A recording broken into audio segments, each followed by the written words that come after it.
సింహరాశి వారికి అంటే సింహరాశి జాతకులకు ఈ ఆగస్టు మాసంలో గోచార ఫలితాలు ఎలా ఉన్నాయో తెలుసుకుందాం. ముందుగా 16వ తారీఖు వరకు కర్కాటక రాశిలో సంచరిస్తున్నాడు సూర్యుడు. 16 నుండి మాసాంతం సింహరాశిలో ఉంటున్నాడు. కుజుడు ఈ మాసం మొత్తం కూడాను కన్యా రాశిలో సంచరిస్తున్నాడు. 30వ తారీఖు వరకు కర్కాటక రాశిలో సంచరిస్తున్నాడు. గురువు మిథున రాశిలో సంచరిస్తున్నాడు. శుక్రుడు 20వ తారీఖు వరకు మిథున రాశిలో ఉంటూ 20 నుండి మాసాంతం వరకు కర్కాటక రాశిలో సంచరిస్తున్నాడు. శని మీనరాశిలో వక్రించి సంచరిస్తున్నాడు. రాహువు కుంభరాశిలో సంచరిస్తున్నాడు. కేతువు సింహరాశిలో సంచరిస్తున్నాడు. ఈ విధంగా ఈ 8 గ్రహాలు సంచరిస్తున్నాయి.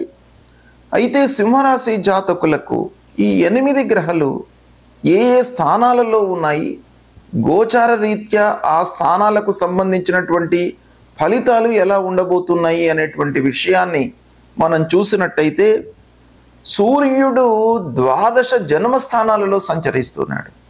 ఇది ప్రతికూలమైనటువంటి సంచారము. కుజుడు 2వ స్థానం ధనస్థానంలో సంచరిస్తున్నాడు, ప్రతికూలంగా ఉన్నాడు. బుధుడు 12వ స్థానంలో అనుకూలంగా సంచరిస్తున్నాడు. గురువు 11వ స్థానంలో అనుకూలంగా ఉన్నాడు సింహరాశి వారికి. శుక్రుడు 11, 12 స్థానాలలో అనుకూలంగా సంచరిస్తున్నాడు. శని 8వ స్థానంలో ప్రతికూలంగా ఉన్నాడు సింహరాశి వారికి. వక్రించడం మూలకంగా 7వ స్థానంలో సంచరిస్తూ ఉన్నటువంటి ఫలితం కూడాను కొంత ఈ సింహరాశి జాతకులకు శని మూలకంగా కలుగుతుంది. ఓవరాల్గా 8, 7 స్థానాలు శనీశ్వరుడి మూలకంగా ప్రతికూలమైనటువంటి ఫలితాలు ఉంటాయి. రాహువు 7వ స్థానంలో ప్రతికూలంగా ఉన్నాడు. కేతువు జన్మస్థానంలో ప్రతికూలంగా ఉన్నాడు. ఈ విధంగా ఈ 8 గ్రహాలు ఈ స్థానాలలో సంచరిస్తున్నాయి. బుధుడు, గురు, శుక్రుడు ఈ 3 గ్రహాలు అనుకూలమైనటువంటి ఫలితాలను ఈ ఆగస్టు మాసంలో ఇవ్వబోతున్నాయి. మిగతా గ్రహాలన్నీ కూడాను ప్రతికూలంగా ఉన్నాయి. ముఖ్యంగా శనీశ్వరుడు, కుజుడు, రాహువు, కేతువు, సూర్యుడు ఈ గ్రహాలు ప్రతికూలంగా సంచరిస్తున్నాయి. కాబట్టి సింహరాశి జాతకులు ఆగస్టు మాసంలో కొంత జాగ్రత్తలు తీసుకోవాలి. గురు భగవానుడి యొక్క అనుకూలత ఉంది.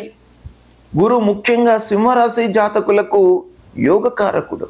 కాబట్టి శని, రాహువు మిగతా గ్రహాలు ఎలా ఉన్నప్పటికీ ఆ గురు భగవానుడి యొక్క అనుకూలత, అనుగ్రహము ఈ ఆగస్టు మాసంలో ప్రస్ఫుటంగా కనబడుతుంది.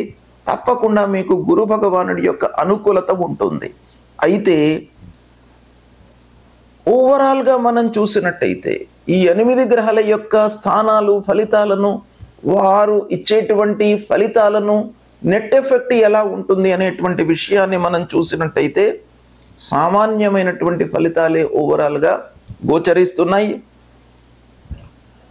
కొన్ని నిర్ణయాలు జాగ్రత్తగా తీసుకోవడం చాలా అవసరం. ఈ మాసంలో గురు ఏకాదశంలో ఉన్నప్పటికీ చాలా జాగ్రత్తతో నిర్ణయాలు తీసుకున్నట్టయితే సత్ఫలితాలను పొందుతారు. గురు, శుక్రుడు, బుధుడు ఈ గ్రహాలు అనుకూలంగా ఉన్నాయి కాబట్టి చేపట్టినటువంటి కార్యక్రమాలలో విజయ సూచనలు కనబడుతున్నాయి. ఈ 3 ప్రధానమైనటువంటి గ్రహాలు పనులు సకాలంలో కావడానికి, సంతోషాన్ని కలిగించేటటువంటి గ్రహాలు, ఆనందమయమైనటువంటి జీవితాన్ని గడపడానికి కారకము అయినటువంటి గ్రహాలు, డబ్బు, రాబడి, వ్యాపారము ఇలాంటి వాటిపై కొంత ప్రభావాన్ని చూపించేటువంటి ఈ ముఖ్యమైనటువంటి 3 గ్రహాలు అనుకూలంగా ఉన్నాయి. కాబట్టి వృత్తి, వ్యాపారాలు సంతృప్తిగా కొనసాగుతాయి. ఆర్థికపరమైనటువంటి ఇబ్బందులు ఉన్నప్పటికీ పనులు నెరవేరేటువంటి అవకాశాలు బాగా కనబడుతున్నాయి. అయితే ఉద్యోగస్తులకు పని భారం పెరుగుతుంది. ఆఫీసులో అనవసరమైనటువంటి మనస్పర్ధలు, కలహాలు ఇలాంటివి తలెత్తే అవకాశాలు ఉన్నాయి. పనిలో మీరు ఇన్వాల్వ్ అయ్యి చేయడం మూలకంగా ఆరోగ్యాన్ని మీరు నిర్లక్ష్యం చేసేటువంటి అవకాశం బాగా కనబడుతుంది. కనుక ఆరోగ్యాన్ని మీరు నిర్లక్ష్యం చేయకూడదు. ఆరోగ్యానికి ప్రథమ ప్రాధాన్యత ఇవ్వండి. ప్రతి విషయం లోపల కూడాను ఆరోగ్యాన్ని చూస్తూ మీరు పనులు చేసుకోండి. ఇక స్నేహితులు, బంధువులతో అనవసరమైనటువంటి చర్చలు, తద్వారా వైషమ్యాలు వచ్చేటువంటి అవకాశాలు బాగా కనబడుతున్నాయి. భార్య పిల్లలతో మట్టుకు సంతోషంగా ఉంటారు. కుటుంబం యొక్క సహాయ సహకారాలు, పిల్లలు, భార్య, కుటుంబ పెద్దలు, తల్లిదండ్రులు, ఆత్మీయుల యొక్క సహాయ సహకారాలు మీకు బాగా అందేటువంటి అవకాశాలు ఉన్నాయి. కుటుంబపరమైనటువంటి సపోర్ట్ మీకు ఈ మాసంలో బాగా కనబడుతోంది. ప్రారంభించినటువంటి పనులను సంతృప్తిగా పూర్తి చేస్తారు.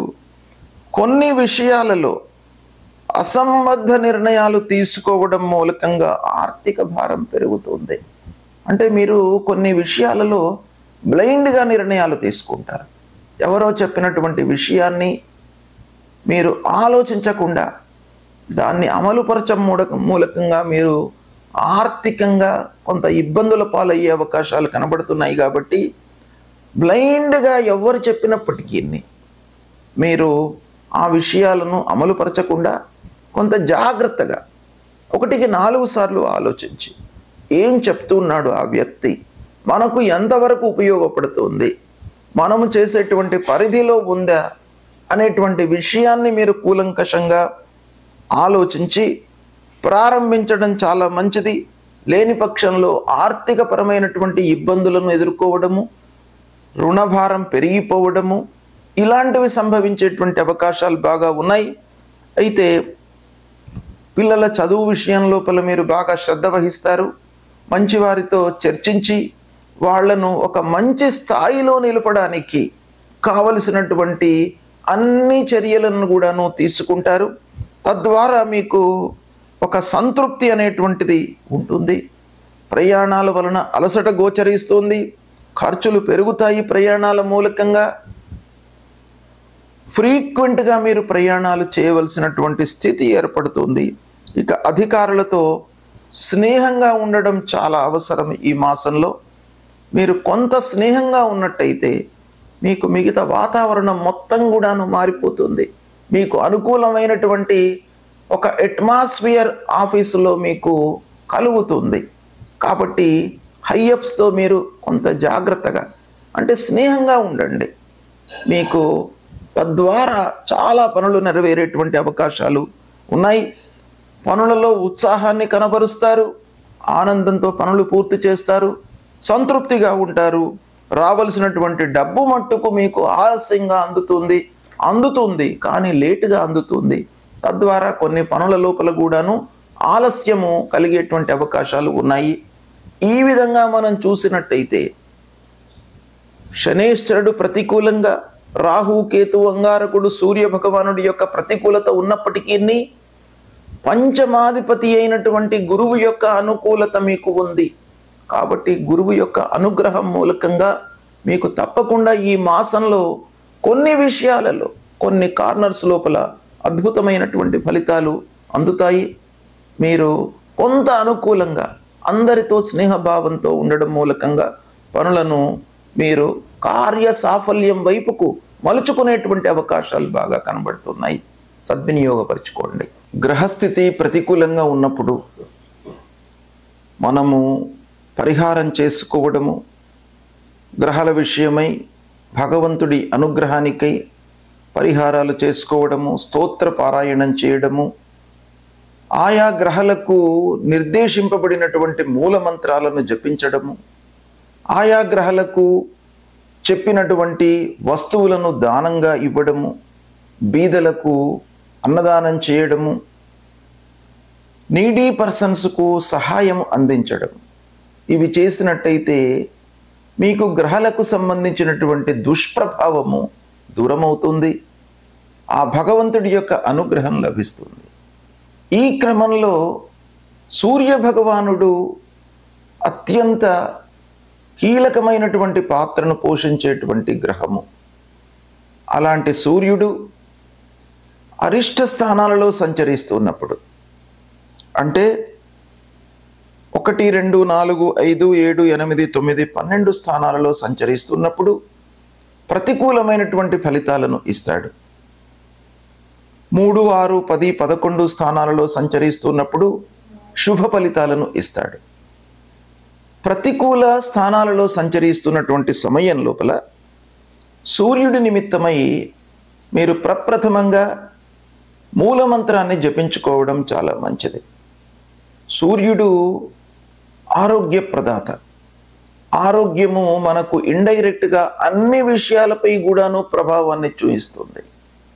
ఆర్థిక సమస్యలపైన, మనం చేసేటువంటి పనులపైన, మిగతా కార్యక్రమాలన్నిటిపైన కూడాను ఆరోగ్యం ఇండైరెక్ట్గా మనకు ఒక ఎఫెక్ట్ ఇస్తుంది. కాబట్టి దాన్ని మీరు సక్రమంగా ఉంచుకోవడానికి, ఆరోగ్యంగా ఉండడానికి సూర్య భగవానుడికి ప్రతినిత్యం కూడాను మీరు నమస్కారం చేసుకోండి. అంటే సూర్య నమస్కారాలు చేసుకోవడము చాలా ఉత్తమమైనటువంటి విషయం. ప్రతిరోజు కూడాను స్నానం చేసిన తర్వాత సూర్య నమస్కారాలు చేసుకోండి. తదనంతరం మూలమంత్రాన్ని జపించండి. మూలమంత్రం జపా కుసుమ సంకాశం కాశ్యపేయం మహద్యుతిం తమోరిం సర్వపాపఘ్నం ప్రణతోస్మి దివాకరం అనేటువంటి ఈ మూలమంత్రాన్ని ప్రతినిత్యం కూడాను జపించుకోండి. ఈ జపం మూలకంగా మీ లోపల భక్తి భావన పెరుగుతుంది. కార్యక్రమాలపై, మీరు చేసేటువంటి పనులపై శ్రద్ధ ఏర్పడుతుంది, అంటే ఇంట్రెస్ట్ ఏర్పడుతుంది. ఫస్ట్ మీరు ఇంట్రెస్ట్గా ఉన్నట్టయితే ఆ పనిని మీరు సక్రమంగా చేయగలుగుతారు. తద్వారా మీరు ఫలితాన్ని పొందగలుగుతారు. అంతేకాకుండా శివాభిషేకం చేయండి. శివుడు ఐశ్వర్య ప్రదాత, ఆరోగ్యాన్ని కూడాను ఇచ్చేటువంటి భగవంతుడు, అపమృత్యు దోషాలను నివారించేటువంటి భగవంతుడు. కాబట్టి శివుణ్ణి మీరు అభిషేకించండి. ఇక గోధుమలు దానంగా ఇవ్వండి. సూర్యుడికి ప్రీతికరమైనటువంటి ధాన్యం గోధుమలు. కాబట్టి గోధుమలు దానంగా ఇచ్చినట్టయితే ఆ సూర్య భగవానుడి యొక్క అనుగ్రహం లభిస్తుంది. ఇక జాతి రత్నాలలో సూర్య భగవానుడికి చెప్పినటువంటిది మాణిక్యం. ఈ మాణిక్యాన్ని ధరించండి. ఇవి చేసినట్టయితే మీకు సూర్యుడి యొక్క అనుకూలత కలుగుతుంది. సూర్యుడి యొక్క అనుగ్రహం మీకు కలిగినట్టయితే ఆరోగ్య విషయం లోపల మీరు ఇబ్బంది పడకుండా ఉంటారు. ఇక సూర్యుడి తర్వాత మీ గ్రహస్థితి పైన, అంటే మీ ఫలితాలపైన, మాసవారీ ఫలితాలు కానివ్వండి, సంవత్సర ఫలితాలు కానివ్వండి, మొత్తం జాతక ఫలితాలపై కూడాను ప్రభావాన్ని చూయించేటువంటి గ్రహము అంగారకుడు, కుజ భగవానుడు. ఈ కుజుడు కూడాను 3, 6, 10, 11 స్థానాలలో సంచరిస్తున్నప్పుడు గోచార రీత్యా శుభ ఫలితాలను ఇస్తాడు. 1, 2, 4, 5, 7, 8, 9, 12 స్థానాలలో సంచరిస్తున్నప్పుడు ప్రతికూలమైనటువంటి ఫలితాలను ఇస్తాడు. కనుక ఈ అంగారకుణ్ణి ప్రీతి చేసుకోవడానికి, అంగారకుడి మూలకంగా, కుజుడి మూలకంగా కలిగేటువంటి దుష్ప్రభావం నుండి దూరం కావడానికి ప్రథమంగా కందులు దానం ఇవ్వండి. ఎర్రటి వస్త్రంలో కందులు 1 కేజీ పావు మూటగట్టి ఎవరికైనా కూడాను దానం ఇవ్వండి. బీదలకు ఇచ్చినా పర్వాలేదు, దేవాలయంలో అర్చకుడికి ఇచ్చినా కూడాను పర్వాలేదు. మీరు దానము ఇవ్వడం అనేటువంటిది చాలా ముఖ్యమైనటువంటి కర్తవ్యం. దానము, యజ్ఞము, తపస్సు, ఈ 3 ముఖ్యంగా మనిషికి చెప్పబడినటువంటి కర్తవ్యాలు.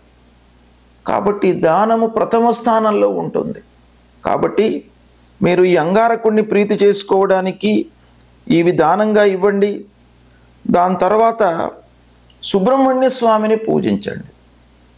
సుబ్రహ్మణ్య స్వామి దేవాలయానికి వెళ్ళి సుబ్రహ్మణ్య స్వామిని అర్చించినట్టయితే మీ లోపల కోప స్వభావము లేకుండా మిమ్మల్ని కాపాడుతాడు. కోప స్వభావము అంగారకుడి మూలకంగా డెవలప్ అవుతుంది. ఆ కోప స్వభావంలో మనిషి వివేకాన్ని కోల్పోతాడు, అంటే ఆలోచన తత్వాన్ని కోల్పోతాడు. తద్వారా మనం ఏమి చేస్తున్నామో మనకు స్పృహలో ఉండదు. కాబట్టి అలాంటి దుష్ప్రభావము కలగకుండా ఉండడానికి సుబ్రహ్మణ్య స్వామి మిమ్మల్ని కాపాడుతాడు. కనుక సుబ్రహ్మణ్య స్వామిని పూజించండి. మహాలక్ష్మి, మహాకాళి, మహాసరస్వతి రూపంలో ఉన్నటువంటి దుర్గామాతను కూడాను పూజించండి. ఇలా చేసినట్టయితే అంగారకుడి యొక్క దుష్ప్రభావం నుండి మీరు దూరం అవుతారు. తర్వాత మీకు శుభ ఫలితాలను ఇచ్చేటువంటి గ్రహము గురుగ్రహము. ఈ గురువు కూడాను మీకు ప్రతికూలంగా సంచరిస్తున్నప్పుడు ప్రతికూల ఫలితాలే కాకుండా మీకు మంచి జరగడం అనేటువంటిది అడ్డుకుంటాడు గురువు యొక్క సంచారం. కనుక గురు ప్రీత్యర్థమై దేవానాంచ ఋషీణాంచ గురుం కాంచన సన్నిభం వందనీయం త్రిలోకానాం తన్నమామి బృహస్పతిం అనేటువంటి ఈ మూల మంత్రాన్ని ప్రతినిత్యం కూడాను చదువుకోండి. 2, 5, 7, 9, 11 స్థానాలలో సంచరిస్తున్నప్పుడు గోచార రీత్యా మీకు బృహస్పతి గురుగ్రహము శుభ ఫలితాలను ఇస్తాడు. మిగతా స్థానాలలో సంచరిస్తున్నప్పుడు ప్రతికూల ఫలితాలను ఇస్తాడు. గురు ప్రీత్యర్థమై మీరు శనిగలు దానంగా ఇవ్వండి. పసుపు పచ్చ వస్త్రంలో శనిగలను మూటకట్టి అర్చకుడికి కానివ్వండి, బీదలకు కానివ్వండి, దానంగా ఇవ్వండి. దక్షిణామూర్తిని పూజించండి. దక్షిణామూర్తి గురువు కాబట్టి దత్తాత్రేయ స్వామి, దక్షిణామూర్తి గురువులను, సద్గురువులను పూజించడం మూలకంగా గురువు భగవానుడి యొక్క అనుగ్రహం లభిస్తుంది. తల్లిదండ్రులు కూడాను ప్రథమ గురువులు కాబట్టి తల్లిదండ్రులకు సేవ చేయండి. తద్వారా గురువు యొక్క అనుకూలత కలుగుతుంది. ఇక శనేశ్వరుడు, శని ప్రధానమైనటువంటి గ్రహం. 2.5 సంవత్సరాలు ఉంటాడు ఒక రాశిలో. దుష్ట స్థానంలో ఉన్నప్పుడు శని యొక్క ప్రభావం చాలా ఉంటుంది. కాబట్టి 1, 2, 4, 5, 7, 8, 9, 10, 12 స్థానాలలో సంచరిస్తున్నప్పుడు శని దుష్ప్రభావాన్ని ఇస్తాడు. గనక శని ప్రీత్యర్థమై మూలమంత్రాన్ని ప్రతినిత్యం కూడాను జపించుకోండి. నీలాంజన సమాభాసం రవిపుత్రం యమాగ్రజం ఛాయామార్తాండ సంభూతం తన్నమామి శనైశ్చరం. తర్వాత శని ప్రీత్యర్థమై నువ్వుల నూనె, నల్లటి వస్త్రము, ఒక ఇనుప ముక్క ఇవి దానంగా ఇవ్వండి. అంతేకాకుండా శివుణ్ణి అభిషేకన చేయండి. శివాభిషేకం మూలకంగా మీకు శనైశ్వరుడి యొక్క దుష్ప్రభావం తగ్గుతుంది. ఒక బిల్వదళం సమర్పించి ఆ అపమృత్యు దోషము పంచముఖ మహామృత్యుంజయుణ్ణి మీరు అభిషేకించినట్టయితే పంచామృతాలతో అభిషేచన కానివ్వండి, లేదా కేవలము నీళ్లు పోసి, అంటే నీళ్లలోనే సమస్తము ఉంటుంది అనేటువంటిది మనకు వేదం చెప్తుంది. కాబట్టి ఆ నీటికి అత్యంత ప్రాధాన్యత ఉంది. ఆ నీటితో మీరు శివుణ్ణి అభిషేచన చేసి ఒక బిల్వదళము సమర్పించి నమస్కారం చేసుకున్నట్టయితే శని మూలకంగా కలిగేటువంటి దుష్ప్రభావము దూరమవుతుంది. శని స్తోత్రాన్ని పఠించండి. ఇలా చేసినట్టయితే శని యొక్క దుష్ప్రభావము తగ్గుతుంది. ఇక రాహువు అత్యంత ప్రధానమైనటువంటి దుష్టగ్రహ. అంటే మీ లోపల ఒక భ్రాంతిని, భయాన్ని కలిగించేటువంటి గ్రహము. అలాంటి గ్రహము 1, 2, 4, 5, 7, 9, 10, 12 స్థానాల్లో సంచరిస్తున్నప్పుడు మీకు దుష్ప్రభావాన్ని కలిగిస్తాడు. కనుక పరిహారం కొరకై అర్ధకాయం మహావీర్యం చంద్రాదిత్య విమర్దనం సింహికా గర్భ సంభూతం తం రాహుం ప్రణమామ్యహం అనేటువంటి మూలమంత్రాన్ని చదువుకోండి. దుర్గామాతను పూజించండి. మినుములను దానంగా ఇవ్వండి. గోమేధికాన్ని ధరించండి. ఇవి ధరించడం మూలకంగా రాహు ప్రీతి చెంది మీకు శుభ ఫలితాలను, అంటే దుష్ప్రభావమును తగ్గిస్తాడు ఈ పరిహారాల మూలకంగా. ఇక కేతువు 1, 2, 4, 5, 7, 9, 10, 12 స్థానాల్లో సంచరిస్తున్నప్పుడు ప్రతికూలమైనటువంటి ఫలితాలను ఇస్తాడు. ఫలాశ పుష్ప సంకాశం తారకా గ్రహమస్తకం రౌద్రం రుద్రాత్మకం ఘోరం తం కేతుం ప్రణమామ్యకం అనేటువంటి మూలమంత్రాన్ని చదువుకోండి. గణపతిని పూజించండి. ఉండ్రాళ్ళు నివేదనగా సమర్పించండి గణపతికి. ఉలవలు దానంగా ఇవ్వండి, వైడూర్యాన్ని ధరించండి. ఈ విధంగా చేసినట్టయితే కేతువు ప్రీతి చెందుతాడు. కేతువు మూలకంగా కలిగేటువంటి దుష్ప్రభావము తగ్గుతుంది, అనుకూల ఫలితాలు పెరుగుతాయి. ఈ విధంగా ఈ పరిహారాలను మీరు చేసినట్టయితే గ్రహాలు ఏ విధంగా ఉన్నప్పటికీ భగవంతుడి యొక్క అనుగ్రహం మీకు లభిస్తుంది. చేసే కర్తవ్యం పైన మీరు మనస్సు నిలిపి ఫలితాన్ని భగవంతుడి పైన మీరు పెట్టినట్టయితే తప్పకుండా మీకు ఆ భగవంతుడి యొక్క అనుగ్రహము లభిస్తుంది. శుభం.